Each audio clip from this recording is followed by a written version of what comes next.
everyone. My name is Tandy Alasala. I am your Cancer Thriver Coach, Can Heal Mentor, and host for this edition of Healing from the Inside Out. And with me today is a very special guest, Dawn Schaupert, and she is a widow and a caregiver coach. And we are going to chat today about her experience with her husband, who died of cancer, and some of the challenges that they faced. And Dawn's going to share some tips with us that we can take away should we be faced in a similar situation. So welcome, Dawn. Thank you, Tandy, for having me. Yes, so excited. We finally got this technology thing figured out. Okay, so right. All right. So tell us a little bit more about you and Roy. And, you know, I know he had 2 bouts of cancer. One was head and neck and one was pancreatic. So maybe just walk us through, you know, that timeline. And then I want to chat about and ask you about kind of the biggest challenges that you guys faced. Okay. We got married in 2000. We met online, and in 2002, he had a growth on his eyelid, and I just thought it was a mole. You know, I just mole or a skin tag or something. You know, nothing to be concerned about. But I noticed it was getting larger and larger and larger. So I said so it was getting rather low. A doctor, an eye doctor, and it came back sebaceous cell carcinoma. Already spread to his lymph nodes he had bumps or lumps in his cheek and all the way down through his neck. So within 3 days, we were at Barnes in St. Louis, and he was having surgery to have a total neck dissection removed. So but they thought they could save the eye. Not chemotherapy. I'm 31, and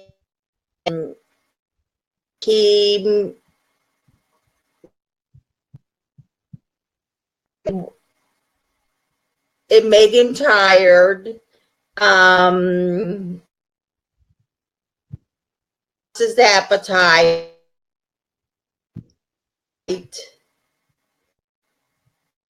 and I kept having, and they'd have to sew the eye shut just temporarily so he wouldn't be blinking and keep irritating the ulcer that was on the eye. So we did that many times. And then the doctor said, I think I'm going to have to remove the eye. I'll put a marble in there, an implant, so your eye won't be sunken in. And then we'll put a prosthesis. It was just a plastic dish.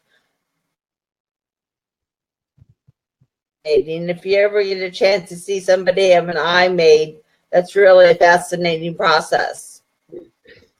But, so we went with having the eye removed and the prosthesis, but with all the rounds of radiation that he received, his eye socket kept shrinking. This was up until this fall, this time last year. He had been for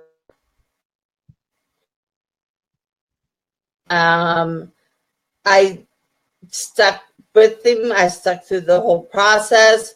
We stayed up in St. Louis and had the radiation every day. We stayed at a place called Hope Lodge, where they did not charge you to stay, but you gave a donation when you left. And Nice. we don't, yeah, and we donated to them. That you had your own kitchen space for or canned goods. You had your own spot out all the time. Very cool. So,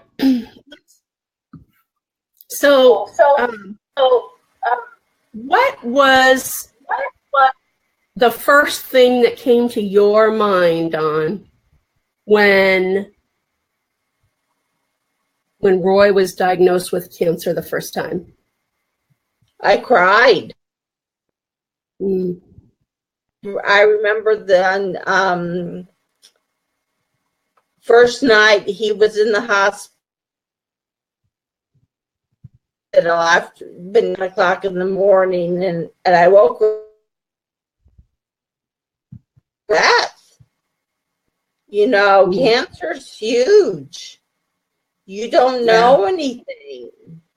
And it had already traveled down to his head and neck. It started on the eye, PET scans and all that, and said it wasn't found anyplace else. He was a previous smoke, had a little bit, but his brother died of lung cancer, and I was always afraid the cancer would go down to his lungs because he was a prior smoker. Right.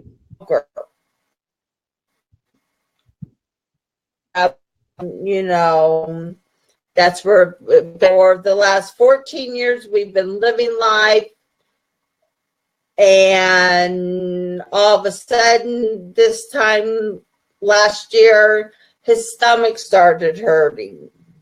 Mm. And he would have some diarrhea that will wake him up at night. And I said, you just don't run to the doctor for diarrhea. So I said, well,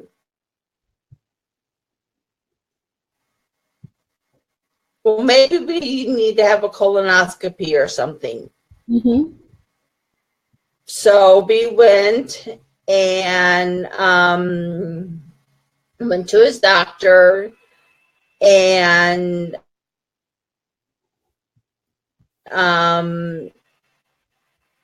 had or anything. So he says, you know, come back in a week, and if you're still having some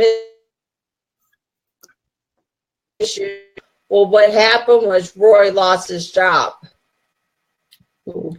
And only had medical insurance through, well, on October 31st, an EGD, the upper scope, and still couldn't find anything. And I said to the doctor, I said, he's throwing up now. There is something help. But I said,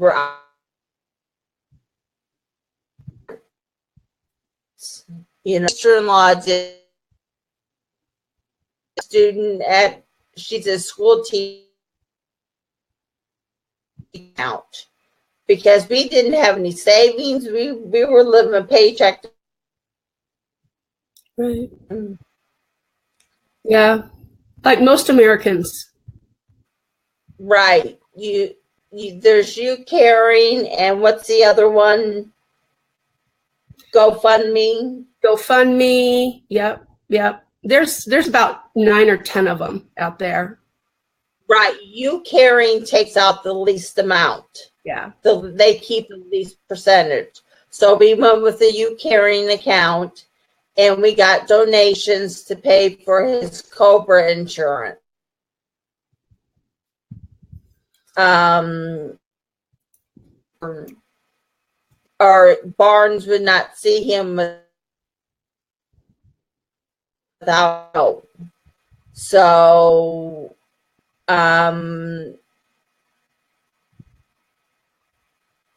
we ended up getting him on Medicaid right away, and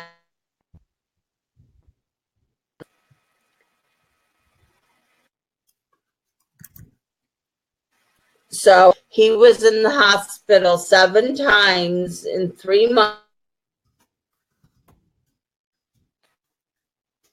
Doctor, and this was after that they took fluid off of his stomach because his liver bile.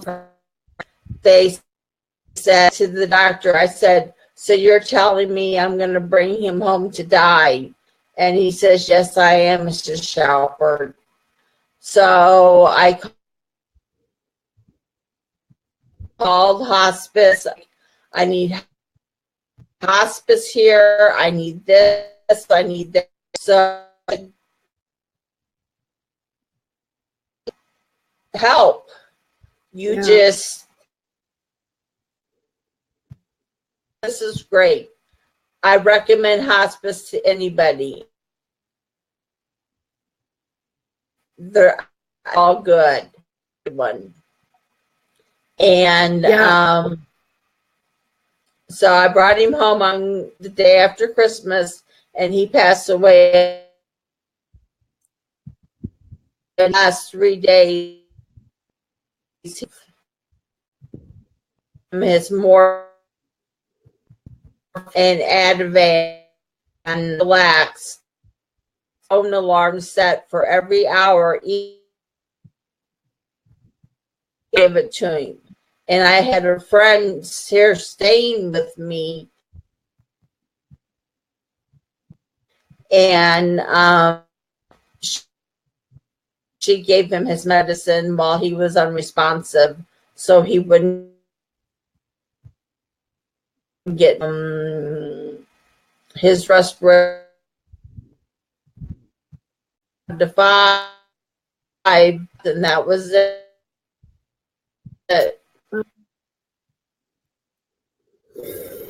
Wow. And so I'm my condolences for your loss. I'm still relatively new, you know, and I want to commend you, Dawn, because you have taken one of the worst things that can happen in somebody's life, you know, the death of a spouse, and you are turning it into, you know, something meaningful, which is helping others who are caregivers,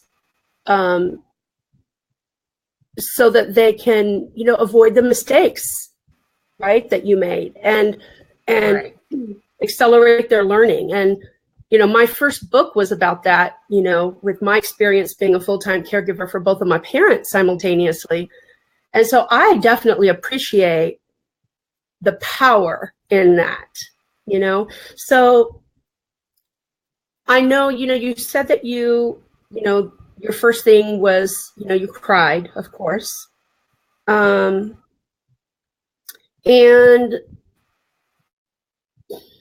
what were maybe your top, you know, your top 2 to 3 challenges that you had as Roy's full-time caregiver?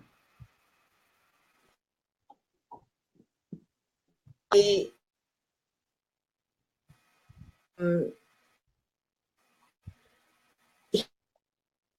was eating in and out of the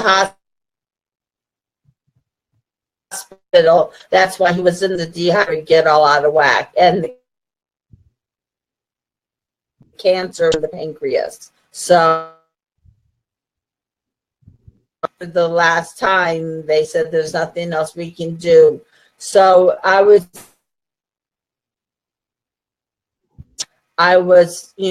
giving somebody medicine 24 hours a day, 7 days a week. Night, I remember what was the 1-8. Oh my gosh, what if he up and walked, went to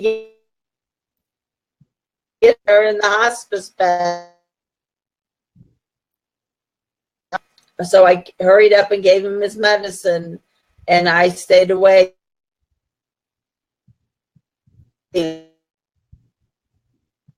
every hour out of it. But having to put it on Facebook, having to,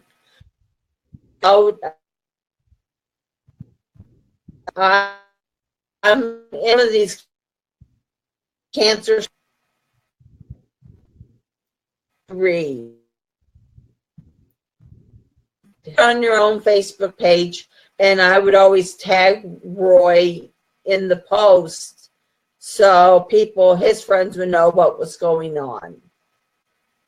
That was nice. And Adam will bring you to come see. So it was nice to have.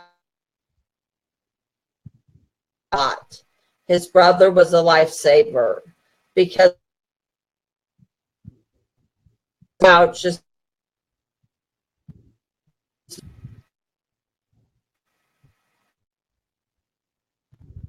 because hospice. Then I said TV all day. He didn't urinate. He didn't do anything. And he says, I'm ready to go to bed. And he had a walker.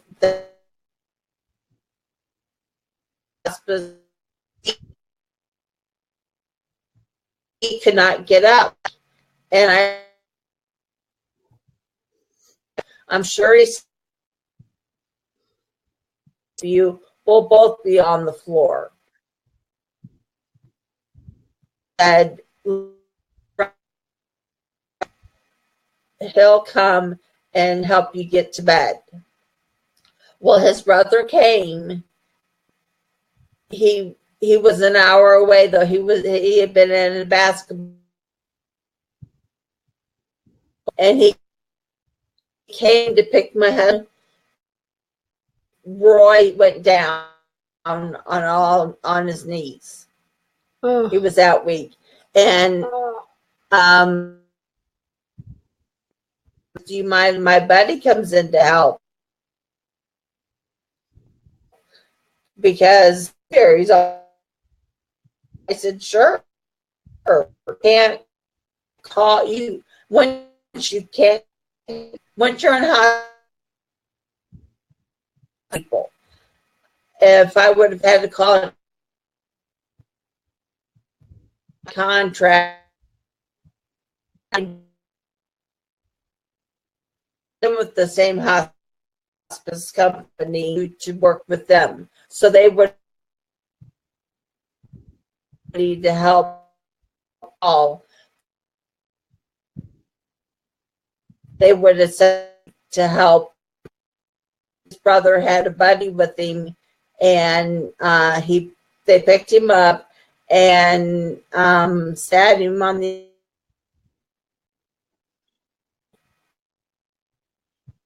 And I said, "Are you ready?" And no, not. And he says, "My knee really hurts." And I said, "I'm sure on you." And I said, "It will be okay." I said, "I think it's time for the hospice bed." I said, I don't want you to try to get up in the morning. You're going to hurt your son. I called and reported that he fell, and they were here first thing in the morning with a hospice bed and everything. Of course, you have to provide your own sheets and stuff and blankets and pillowcases and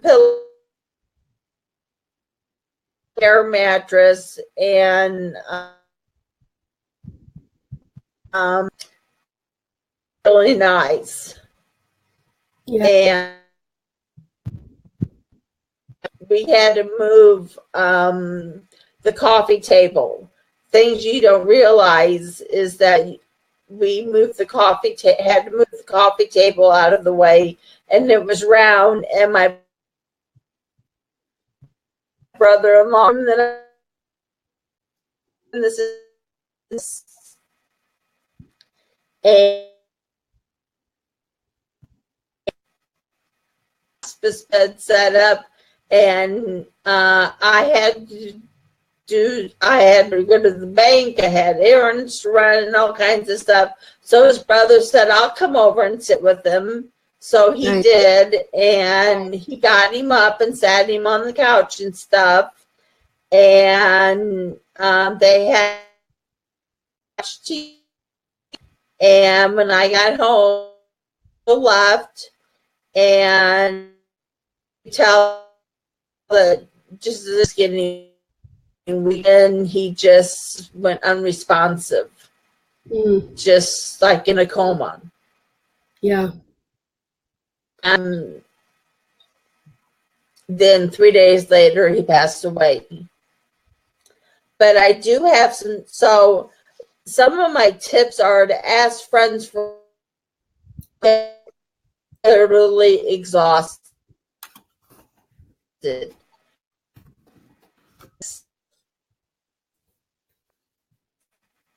So exhausting. And I had a friend, she slept during the night, and I got up and gave him his medicine, and then she would get up about 4 or 5, and then I would go lay down till 10, and then she would go to the grocery store. It was wonderful. That's a great tip. She was really handy. Right.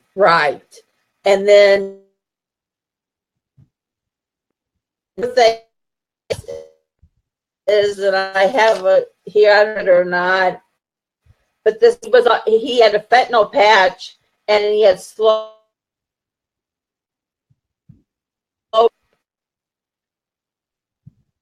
And you're giving him, you dealing with patch that needed to be changed. Every fentanyl patch through the week, and doctor's appointments and hospice if they would come to give him his bed back, or whatever. And don't use the calendar with the keep track of. There's all kinds of calendars online that you can find, and if somebody wants one that I have, that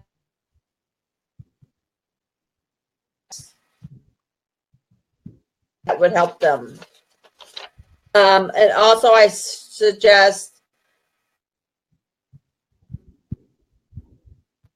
my husband knew their bed, and he's seeing all these new shows, but I had them on even when he was unresponsive, just because they say that they can still hear. That's right. And his just got down to 5. I like go for it. You'll be in heaven. You won't be in any more pain or suffering or anything. And one more breath, and that was it. Yeah. And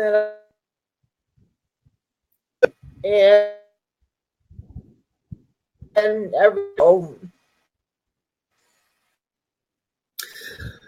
highlighters too.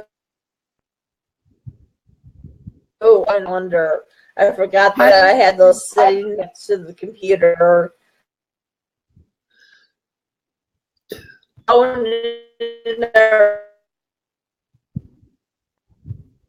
Everything I got, I could type to you and messenger highlights, just hospice, fentanyl patches, whatever your situation is. If you have radiation, I mean, sometimes your radiation time is not the same time every day because they have so many people. It may be at 11 o'clock one day, and the next day may be 10:30. Maybe not till 1:15. You just have got to really be organized. Yeah, absolutely. Organization. Organization. And highlighters are your friend. Are your friend. We had a whiteboard in our house. Yes. We, took out the artwork and replaced it with the, yeah. Right. Mm-hmm. So, any last parting words of wisdom, Dawn, for others that might be going through what you went through to help them?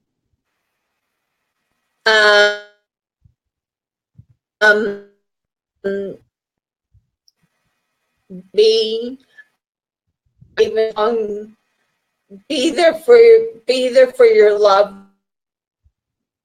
You'll be either gone. Yes. Yeah. It's not easy, but cry.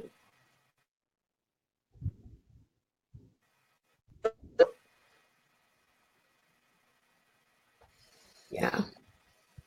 And then another tip is he was losing weight so fast that his jeans wouldn't stay up.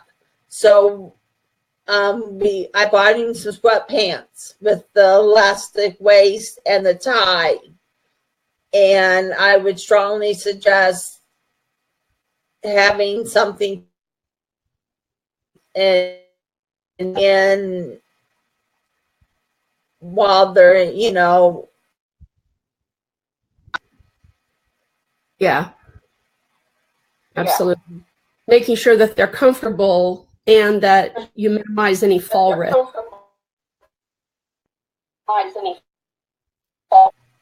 Yeah. Awesome. Right. All right.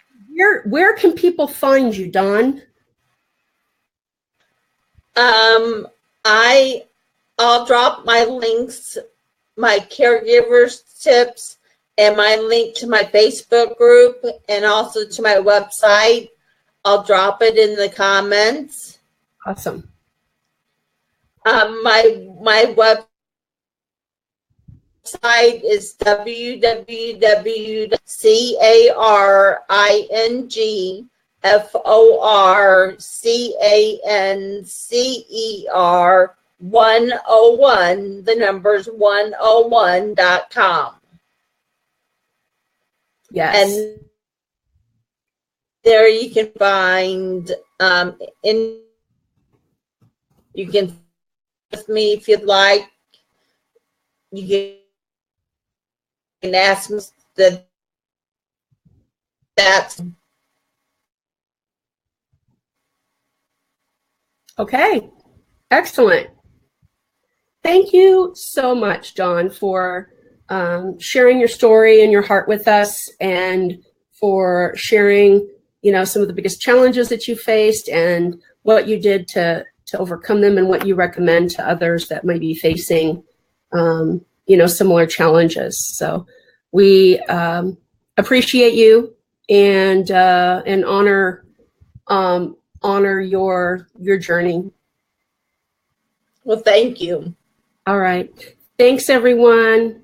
Till next time. Take care. Bye-bye.